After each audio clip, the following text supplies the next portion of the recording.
Юрадрес для фирмы в Польше. Все, что вам нужно знать в одном видео. Друзья, я 8 лет живу в Польше и занимаюсь бизнесом. Мы помогаем регистрировать компании в Польше и частное предпринимательство. Так вот, в одном видео, вы узнаете всю необходимую информацию, которую вам нужно знать в контексте юридического адреса.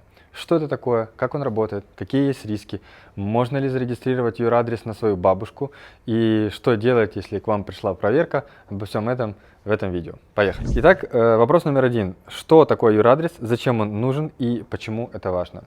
Юрадрес – это вещь, которая необходима для регистрации вашей деятельности. Неважно, будь то частное предпринимательство, либо компания. К юрадресу привязывается местная налоговая, к которой потом привяжется ваша компания. Юрадрес – это способ коммуникации между вами и другими партнерами, подрядчиками, клиентами и, самое главное, госорганами. Именно на юрадрес тебе приходит какая-либо корреспонденция, именно на юрадрес, скорее всего, тебе придет твоя карточка от твоего юридического счета к твоему банку. Именно на юрадрес тебе придет, если что, информация о каком-то штрафе, о каком-то вызове куда-то в суд. Все это делается вокруг этой штуки. И юрадрес в Польше либо арендуется в виде виртуального адреса, либо арендуется в виде какого-то помещения, где, например, я сейчас нахожусь, да, и к этому помещению я также привязываю, собственно, свой адрес. Друзья, я смотрю в телефон не потому, что мне нужна подсказка, а потому что у меня здесь список из 9 вопросов, которые я слышу каждый день от вас в социальных сетях, в сообщениях и на платных консультациях.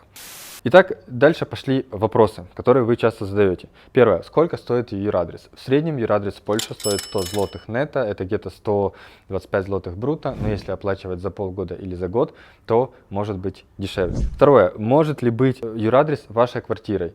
Чисто технически может, в договоре должна быть прописана специальная история, которая позволяет иметь на этом адресе квартиры еще и юрадрес, но это все сложно и обычно не имеет никакого экономического смысла. Потому что квартиру можно поменять, с вами могут договор разорвать, а юрадрес он как бы один статичный и стоит 100 злотых в месяц. Наверное, мне, по крайней мере, так проще. В каком городе лучше иметь юрадрес? Юрадрес лучше иметь в городе, в котором вы собираетесь вести бизнес, потому что к этому адресу привязывается местная налоговая. Таким образом, если у вас юрадрес в Варшаве, там где-то возле Злотых террас, то к ближайшей налоговой этот адрес будет привязан. Соответственно, если вы живете во Вроцлаве, ваш юрадрес и ваш бизнес в Варшаве, то это не всегда удобно, потому что иногда нужно будет в местную налоговую или в фонд социального страхования приезжать и какие-то там вопросы решать по месту. А значит, нужно будет ехать в Варшаву. А значит, делайте юрадрес во Вроцлаве. Дальше. Сначала юрадрес, а потом открытие фирмы, или сначала открытие фирмы, а потом юрадрес.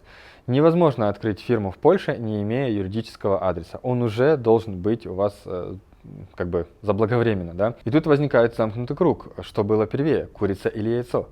Что важнее? Сначала юрадрес или фирма, или... Я хочу юрадрес на фирму, но у меня нет фирмы, чтобы заключить договор на юрадрес для фирмы, которой еще нет. Замкнутый круг.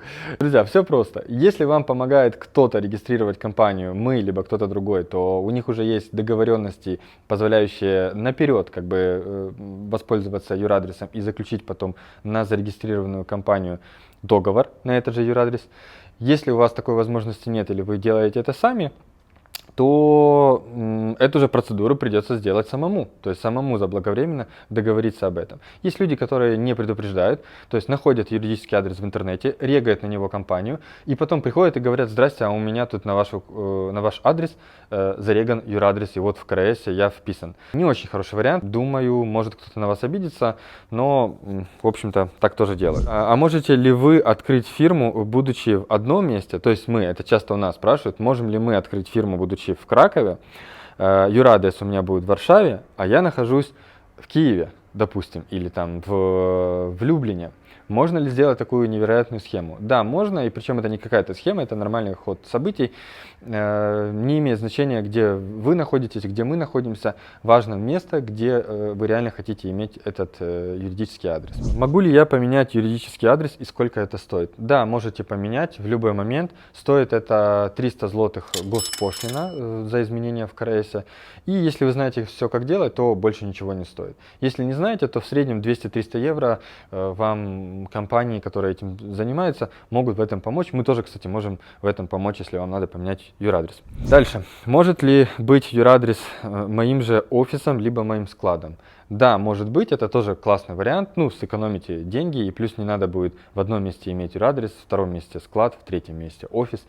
Отлично, вы нашли, допустим, вот такое помещение, здесь есть какой-то адрес, здесь есть индекс, да, и это здание в том числе привязано к какой-то налоговой. Отлично, просто вписываете его во время регистрации и пользуйтесь, вам просто в ваш почтовый ящик на этом адресе будут приходить какие-то письма. Почему юрадрес в Польше платный? Он платный, потому что есть компании, специализирующиеся на юрадресах. И их сервис заключается в том, что они оптом снимают какое-то помещение.